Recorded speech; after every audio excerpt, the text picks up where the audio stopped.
दोस्तों, आज भारत और ऑस्ट्रेलिया के बीच विमेन्स वर्ल्ड कप का दूसरा सेमीफाइनल मैच खेला गया और इस मैच में ऑस्ट्रेलिया ने पहले बल्लेबाजी करते हुए भारत को शुरुआत में खूब धोया, लेकिन फिर अंत में भारत ने वापसी भी की।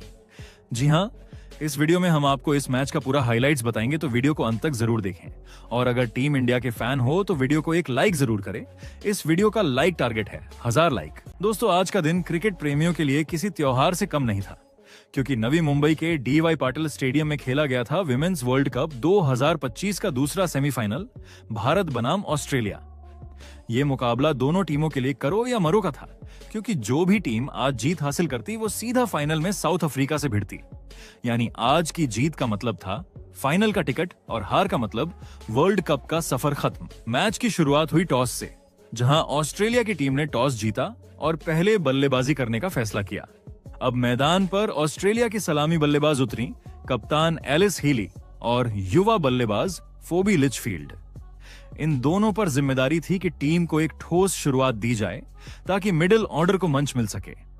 वहीं भारतीय टीम के लिए नई गेंद लेकर आई तेज गेंदबाज रेणुका सिंह और उनके साथ थीं युवा क्रांति गौड़। दोनों गेंदबाज जोश में थीं, लेकिन ऑस्ट्रेलिया की बल्लेबाजें भी पीछे हटने वालों में से नहीं थीं। फोबी लिचफील्ड ने आते ही दिखा दिया कि वो आज किसी अलग ही मूड में हैं। उन्होंने दूसरी ही ओवर में 2 शानदार चौके लगाकर ऑस्ट्रेलिया के डगआउट में उत्साह भर दिया।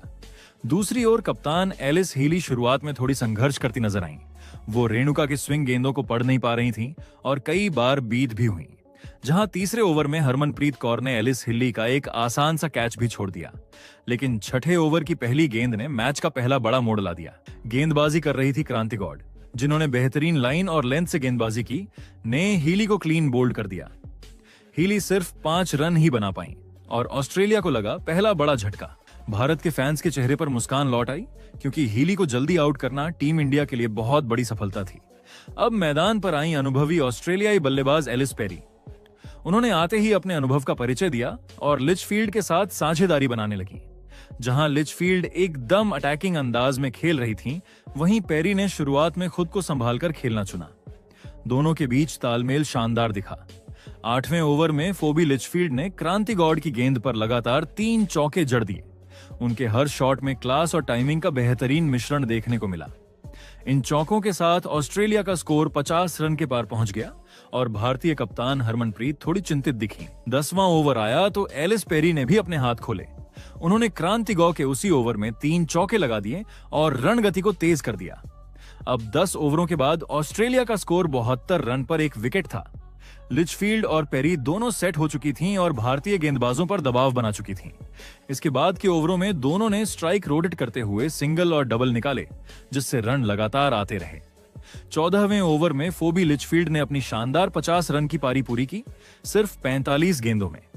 उन्होंने जैसे ही यह माइलस्टोन पार किया, पूरा ऑस्ट्रेलियाई डगआउट खड़ा होकर तालियां बजाने लगा। अब तो लिचफील्ड और पेरी दोनों का आत्मविश्वास 7वें आसमान पर था। हर ओवर में कोई ना कोई चौका या छक्का देखने को मिल रहा था। 15वें और 16वें ओवर में दोनों बल्लेबाजों ने एक छक्का लगाया और उसी के साथ ऑस्ट्रेलिया का स्कोर 100 रन के पार पहुंच गया।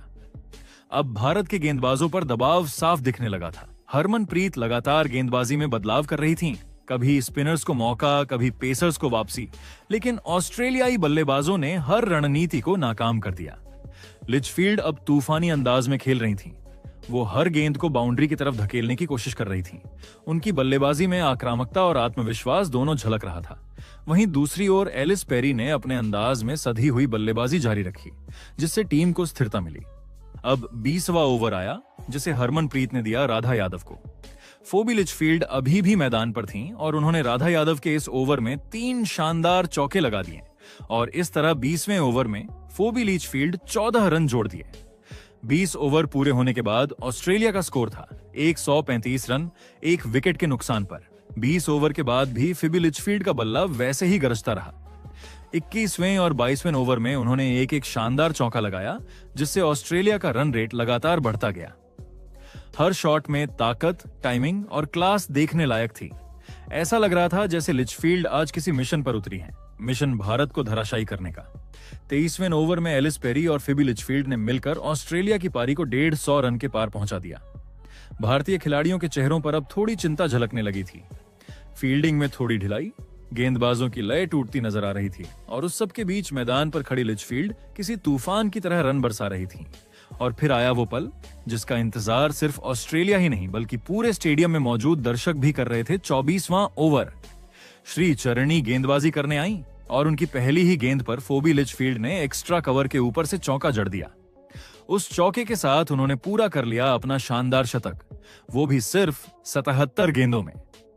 पूरा ऑस्ट्रेलियाई डगआउट खड़ा हो गया। दर्शक दीर्घा में तालियों की गड़गड़ाहट गूंज उठी और लिचफील्ड ने बल्ला उठाकर आसमान की ओर देखा, जैसे अपने इस ऐतिहासिक क्षण का आनंद ले रही हों। अब लिचफील्ड सिर्फ बल्लेबाजी नहीं कर रही थीं, वो एक तूफान बन चुकी थीं। हर गेंद उनके बल्ले से निकलते ही चौके छक्के के लिए निकल रही थी। भारतीय गेंदबाजों के लिए मानो हर गेंद पहेली बन चुकी थी। एलिस पेरी, जो दूसरी छोर पर शांत और संयमित होकर खेल रही थीं, बस मुस्कुराते हुए अपनी साथी को प्रोत्साहित कर रही थीं। 25वां और 26वां ओवर थोड़ा शांत रहा। दोनों बल्लेबाजों ने सिंगल और डबल लेकर स्ट्राइक रोटेट करने पर ध्यान दिया। ऐसा लग रहा था कि वो आने वाले बड़े हमले की तैयारी कर रही हैं। और फिर 27वें ओवर में दीप्ति शर्मा गेंदबाजी करने आई, लेकिन फोबी लिचफील्ड ने जैसे उनकी हर योजना को ध्वस्त कर दिया। उन्होंने इस ओवर में 2 शानदार छक्के लगाए, एक तो सीधा लॉन्ग ऑन के ऊपर और दूसरा रिवर्स स्वीप के अंदाज में, मानो कोई राइट हैंड बल्लेबाज खेल रहा हो। उस शॉट ने तो दर्शकों को भी हैरान कर दिया। लिचफील्ड अब भारत के लिए सबसे बड़ा खतरा बन चुकी थीं, लेकिन क्रिकेट का यही तो मजा है, पल भर में कहानी पलट जाती है। 28वें ओवर में गेंदबाजी करने आई अमनजोत कौर। सामने थी लिचफील्ड, जो हर गेंद को बाउंड्री की ओर भेजने के इरादे से खड़ी थीं। अमनजोत ने एक शानदार ऑफ कटर फेंकी और लिचफील्ड स्कूप शॉट खेलने के चक्कर में गेंद को मिस कर बैठी। गेंद सीधे स्टंप से जा टकराई। Clean bowled. पूरा स्टेडियम गूंज उठा। भारत को मिली सबसे बड़ी राहत।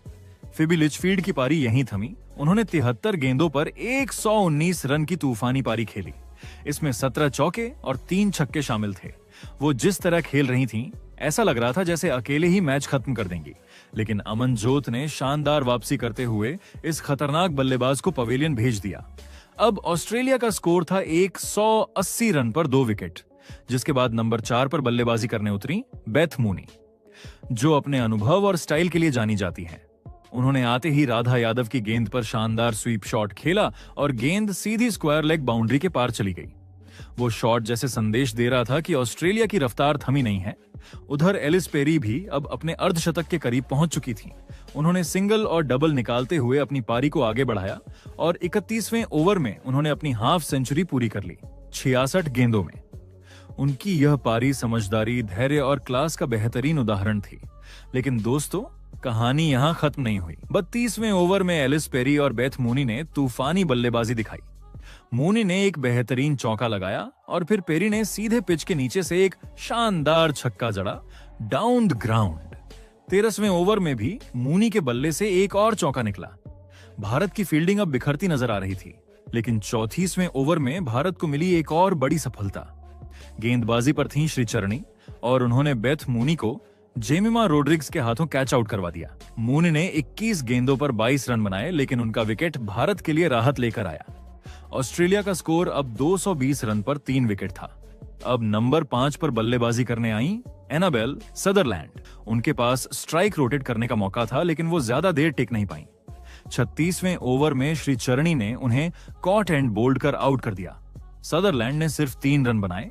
यह भारत की शानदार वापसी थी। अब मैदान पर उतरी ऑलराउंडर एशले गार्डनर।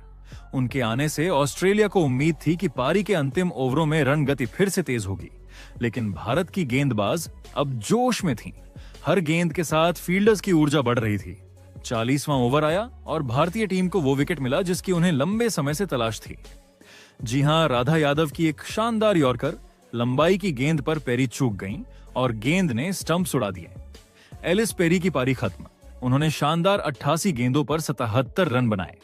इस विकेट के साथ ऑस्ट्रेलिया की आधी टीम पवेलियन लौट चुकी थी। अब बल्लेबाजी करने आई तहिला मैग्रा, लेकिन अब भारतीय टीम की पकड़ मजबूत हो चुकी थी। 40 ओवर पूरे होने तक ऑस्ट्रेलिया का स्कोर था 253 रन पर 5 विकेट। एक समय ऐसा लग रहा था कि ऑस्ट्रेलिया 300 रन के पार जाएगी, लेकिन भारतीय गेंदबाजों ने मिडिल ओवरों में शानदार वापसी की। इसके बाद 41वां ओवर लेकर आई दीप्ति शर्मा। इस ओवर की चौथी गेंद पर गार्डनर ने बेहतरीन टाइमिंग से शॉट खेला और गेंद सीधी पॉइंट बाउंड्री के पार 4 रनों के लिए चली गई। भारतीय फील्डर सिर्फ देखते रह गए। लेकिन अगला ओवर भारतीय टीम के नाम रहा। 42वां ओवर जैसे ही शुरू हुआ, जेमिमा रोड्रिग्स ने अपनी फुर्ती से सबका ध्यान खींच लिया। तहिला मैग्राथ ने 1 रन के लिए कॉल किया, लेकिन जेमिमा ने बिजली जैसी तेजी से गेंद उठाई और सीधा थ्रो ऋचा घोष की ओर किया। ऋचा ने बिना गलती किए गिल्लियां बिखेर दी और मैग्राथ रन आउट हो गई। ऑस्ट्रेलिया को एक और झटका लग गया। तहिला मैग्राथ सिर्फ 12 रन बनाकर पवेलियन लौट गईं। अब मैदान में उतरी किम गार्थ। उन्होंने शुरुआत में कुछ गेंदें ध्यान से खेली ताकि गार्डनर को स्ट्राइक मिलती रहे।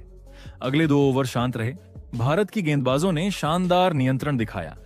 खासकर दीप्ति शर्मा और राधा यादव ने कसी हुई लाइन लेंथ रखी, जिससे रन गति थोड़ी धीमी पड़ गई। लेकिन जैसे ही पारी 45वें ओवर में दाखिल हुई, एशले गार्डनर का रुख पूरी तरह बदल गया। 45वें ओवर में गेंदबाजी करने आई श्रीचरणी। उनकी पहली ही ओवर पिच गेंद पर गार्डनर ने फ्रंट फुट पर आकर शानदार लॉन्ग ऑन के ऊपर से छक्का जड़ दिया।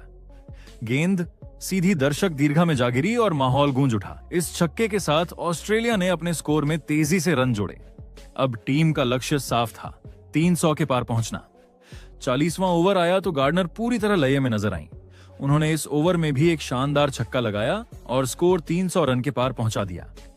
भारतीय कप्तान के चेहरे पर हल्की चिंता झलकने लगी, क्योंकि गार्डनर अब मूड में थी। लेकिन गार्डनर का असली तूफान तो अभी बाकी था। जब गेंद थमी राधा यादव के हाथों में, तो गार्डनर ने पहली ही गेंद पर गगनचुंबी छक्का लगा दिया। गेंद आसमान में इतनी ऊंची गई कि सबकी निगाहें बस उसी पर टिक गईं। अब गार्डनर अपने अर्धशतक के बेहद करीब पहुंच चुकी थीं। इसके बाद आया अगला ओवर। दीप्ति शर्मा गेंदबाजी पर थीं। गार्डनर ने इस ओवर की चौथी गेंद पर एक शानदार चौका मारा और फिर अगली गेंद पर 2 रन लेकर अपना अर्धशतक पूरा कर लिया। यह अर्धशतक सिर्फ 41 गेंदों में आया था, एक विस्फोटक पारी जिसने भारत की मेहनत पर दबाव डाल दिया।